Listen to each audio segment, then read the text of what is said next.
So can you lay out a little bit of what you found in the report? Because it shows that there is some progress getting folks out of the shelters and into permanent housing. So what can you tell us? Really thrilled by the results that we are going to be announcing today. I think the big one for us is that we saw an overall 39% increase in the number of households, families, and individuals leaving shelter into permanent subsidized housing. And that's not just an anomaly. So for the year, there were about 15,000 families and individuals who moved out of shelter into subsidized housing. And almost 2/3 of those, about 10,000 of those, moved out with City FEPS, which is our city-funded rental subsidy.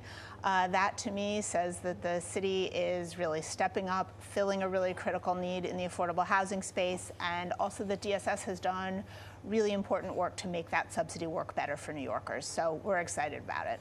And how much of that, if any, is tied to the closure of those migrant shelters?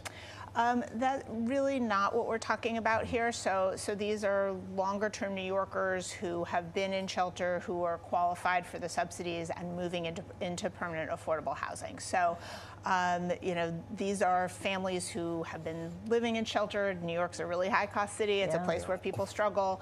And we've been able to connect them with the rental subsidy, work with them, and help them move into permanent housing where they'll be able to thrive going forward. I mean, that's really positive news, but we're still seeing, you look on the street, you're still seeing record number of homeless folks living on the street. So the number of people experiencing unsheltered homelessness has been relatively steady for the last several years. We had our Hope Count earlier this week, so it'll be a few months before we have those numbers.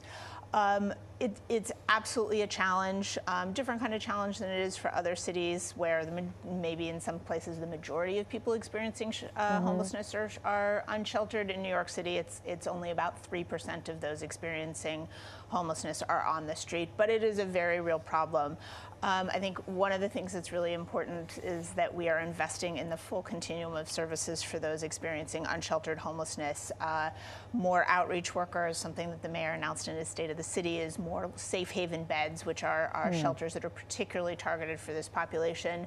And we don't forget about housing for this group as well. We've moved about 2,800 people who were experiencing unsheltered homelessness into housing, many of those into supportive housing, which really has those intensive clinical services on site. Yeah, because some don't even want to leave the street. It's a really complex set of issues. In New York City, because we're a right to shelter city, right, the people who are on the street have made what for them is the choice to stay on the street. There's a whole complex set of reasons. Many of them have been failed by many institutions, many levels of government. So we really focus on building trust and convincing them to come inside. A bright spot here, too, is shorter wait times for cash assistance and SNAP benefits. What has changed to make this process so much more streamlined? So we've really been focused on this.